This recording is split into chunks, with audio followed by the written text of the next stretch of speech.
Genesis chapter 30 and 31. 30. When Rachel saw that she was not bearing Jacob any children, she became jealous of her sister. So she said to Jacob, "Give me children or I will die." Jacob became angry with her and said, "Am I in the place of God who has kept you from having children?" Then she said, "Here is Bilhah, my servant.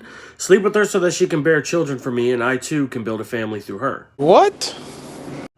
So she gave him her servant Bilhah as a wife. Jacob slept with her, and she became pregnant and bore him a son. Then Rachel said, "God has vindicated me. He has listened to my plea and given me a son." Because of this, she named him Dan. Rachel's servant Bilhah conceived again and bore Jacob a second son. What? Then Rachel said, "I have had a great struggle with my sister, and I have won." So she named him Naphtali. When Leah saw that she had stopped having children, she took her servant Zilpah and gave her to Jacob as a wife. What did he say? Leah's servant Zilpah bore Jacob a son. Then Leah said, "What good fortune!" So she named him Gad. Leah's servant Zilpah bore Jacob a second son. What? Then Leah said, "How happy I am! The women will call me happy," so she named him Asher. During wheat harvest, Reuben went out into the fields and found some mandrake plants, which he brought to his mother Leah. Rachel said to Leah, "Please give me some of your son's mandrakes." But she said to her, "Wasn't it enough that you took away my husband? Will you take my son's mandrakes too?" "Very well," Rachel said. "He can sleep with you tonight in return for your son's mandrakes." What did he say? So when Jacob came in from the fields that evening, Leah went out to meet him. "You must sleep with me," she said. "I have hired you with my son's mandrakes." What? So he slept with her that night. God listened to Leah, and she became pregnant and bore Jacob a fifth son. What? Then Leah said, "God has rewarded me for giving my servant to my husband." So she named him Issachar. Leah conceived again and bore Jacob a sixth son. What? Then Leah said, "God has presented me with a precious gift. This time my husband will treat me with honor because I have borne him 6 sons." So she named him Zebulun. Sometime later she gave birth to a daughter and named her Dinah. What? Then God remembered Rachel. He listened to her and enabled her to conceive. She became pregnant and gave birth to a son and Finally said, "God has taken away my disgrace." She named him Joseph and said, "May the Lord add to me another son."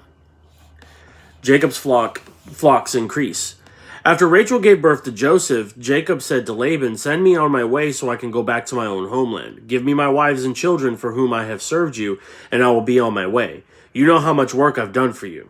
But Laban said to him, "If I have found favor in your eyes, please stay. I have learned by divination that the Lord has blessed me because of you," he added. Name your wages and I will pay them." Jacob said to him, "You know how I have worked for you and how your livestock has fared under my care. The little you had before I came has increased greatly, and the Lord has blessed you wherever I have been. But now, when may I do something for my own household?" "What shall I give you?" he asked. "Don't give me anything," Jacob replied, "but if you will do this one thing for me, I will go on tending your flocks and watching over them. Let me go through all your flocks today and remove from them every speckled or spotted sheep, every dark-colored lamb, and every spotted or speckled goat. They will be my wages, and my honesty will testify for me in the future, whenever you check on the wages you have paid me. Any goat in my possession that is not speckled or spotted, or any lamb that is not dark-colored, will be considered stolen." "Agreed," said Laban. "Let it be as you have said." That same day he removed all the male goats that were streaked or spotted, and all the speckled or spotted female goats, all that had white on them, and all the dark-colored lambs, and he placed them in the care of his sons. Then he put a 3-day journey between himself and Jacob, while Jacob continued to tend the rest of Laban's flocks. Jacob, however, took fresh-cut branches from poplar, almond, and plane trees and made white stripes on them by peeling the bark and exposing the white inner wood of the branches. Then he placed the peeled branches in all the watering troughs so that they would be directly in front of the flocks when they came to drink. When the flocks were in heat and came to drink, they made it in front of the branches, and they bore young that were streaked or speckled or spotted. Jacob set apart the young of the flock by themselves, but made the rest face the streaked and dark-colored animals that belonged to Laban. Thus he made separate flocks for himself, and did not put them with Laban's animals. Whenever the stronger females were in heat, Jacob would place the branches in the troughs in front of the animals so they would mate near the branches. But if the animals were weak, he would not place them there. So the weak animals went to Laban and the strong ones to Jacob. In this way, the man grew exceedingly prosperous, and came to own large flocks and female and male servants and camels and donkeys. Chapter 30. Jacob flees from Laban. Jacob heard that Laban's sons were saying, Jacob has taken everything our father owned and has gained all this wealth from what belonged to our father. And Jacob noticed that Laban's attitude toward him was not what it had been. Then the Lord said to Jacob, go back to the land of your fathers and to your relatives, and I will be with you. So Jacob sent word to Rachel and Leah to come out to the fields where his flocks were. He said to them, I see that your father's attitude toward me is not what it was before. But the God of my father has been with me. You know that I've worked for your father with all my strength, yet your father has cheated me by changing my wages 10 times. However, God has not allowed him to harm me. If he said, the speckled ones will be your wages, then all the flocks gave birth to speckled young. And if he said, the streaked ones will be your wages, then all the flocks bore streaked young. So God has taken away your father's livestock and has given them to me. In breeding season, I once had a dream in which I looked up and saw that the male goats mating with the flock were streaked, speckled, or spotted. The angel of God said to me in the dream, Jacob. I answered, here I am. And he said, look up and see that all the male goats mating with the flocks are streaked, speckled, or spotted, for I have seen all that Laban has been doing to you. I am the God of Bethel, where you anointed a pillar and where you made a vow to me. Now leave this land at once and go back to your native land. Then Rachel and Leah replied, do we still have any share in the inheritance of our father's estate? Does he not regard us as foreigners? Not only has he sold us, but he has used up what was paid for us. Surely all the wealth that God took away from our father belongs to us and our children. So do whatever God has told you.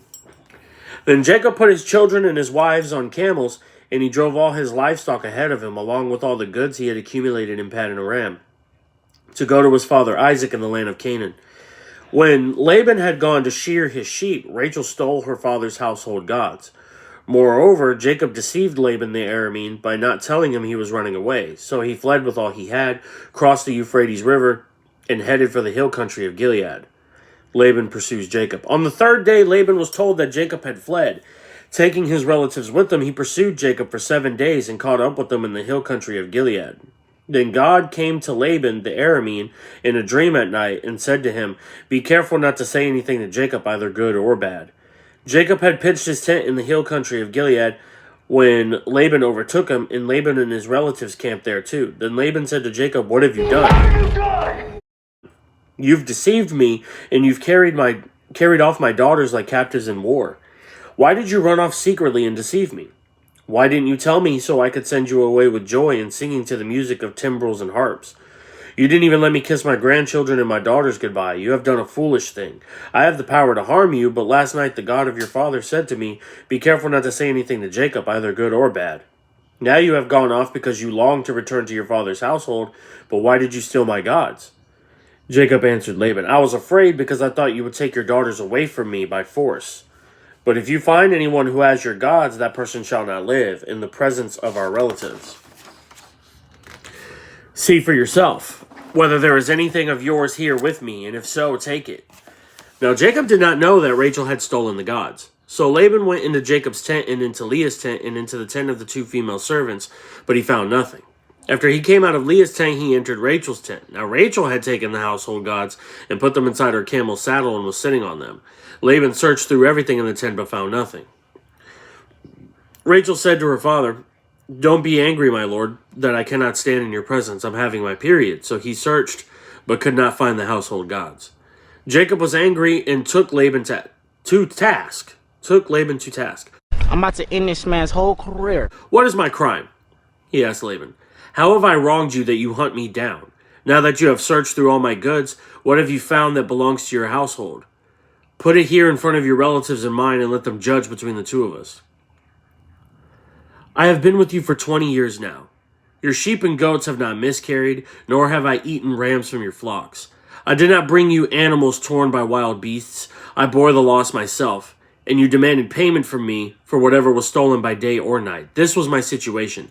The heat consumed me in the daytime, and the cold at night, and sleep fled from my eyes. It was like this for 20 years. I was in your household.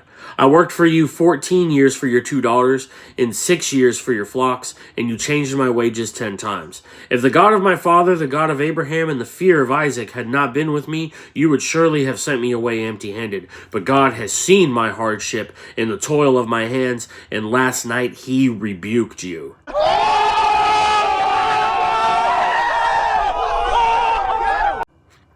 Laban answered Jacob, the women are my daughters, the children are my children, and the flocks are my flocks. All you see is mine.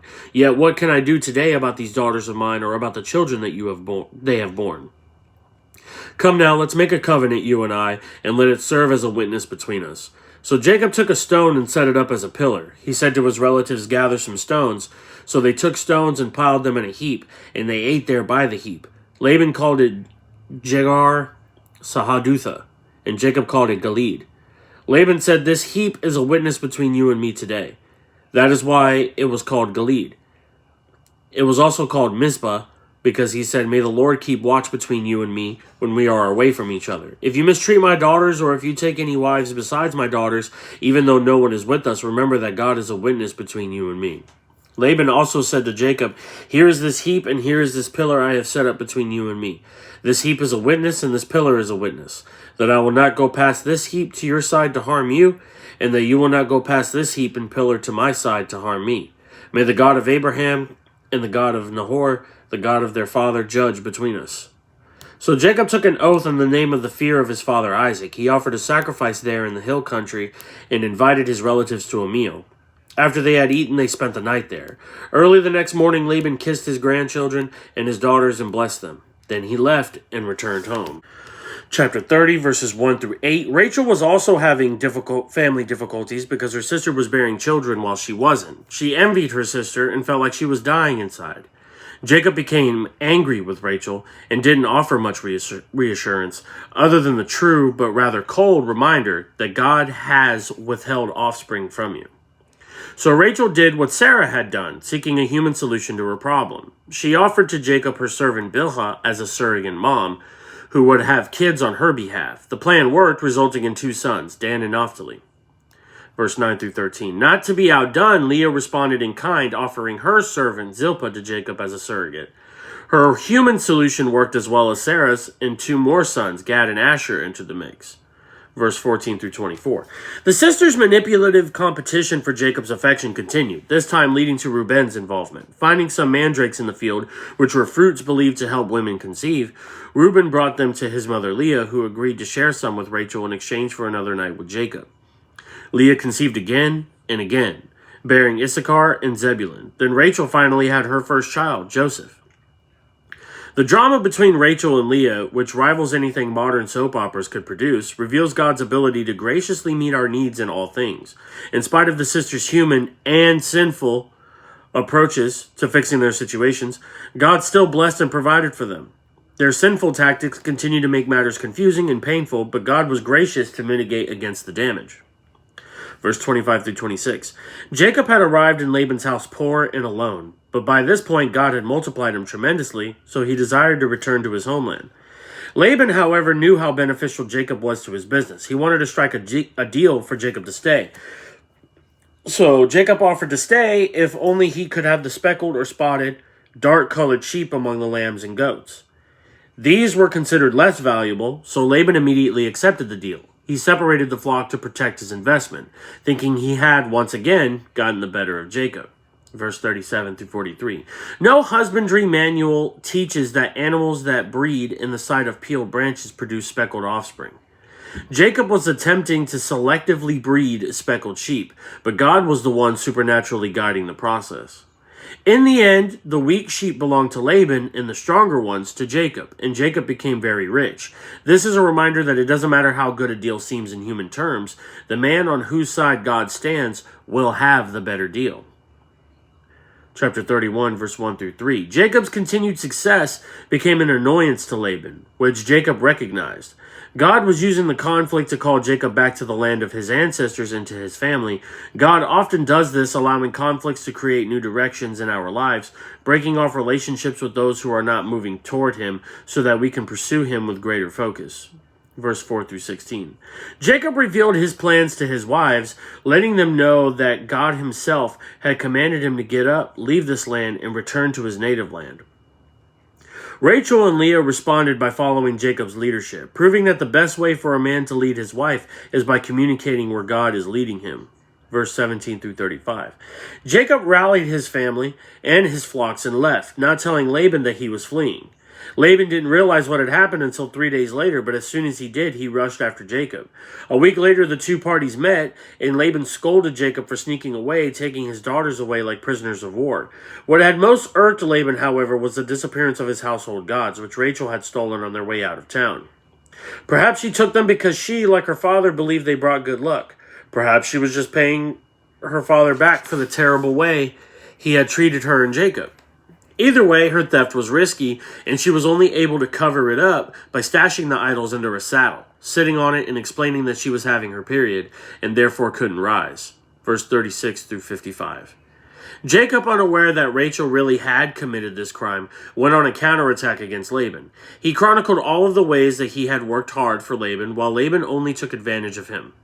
Laban remained unmoved, responding, "The daughters you took are my daughters, the children my children, and the flocks my flocks," which was not true, as he had given the daughters in marriage and agreed to give Jacob the speckled flocks. But realizing that he couldn't weasel his way out of this situation, Laban tried to limit the loss, proposing that a covenant be made between them. The terms of the covenant were meant to keep Jacob and Laban apart, and God was at work through Laban's covenant to finally end the connection between the two men.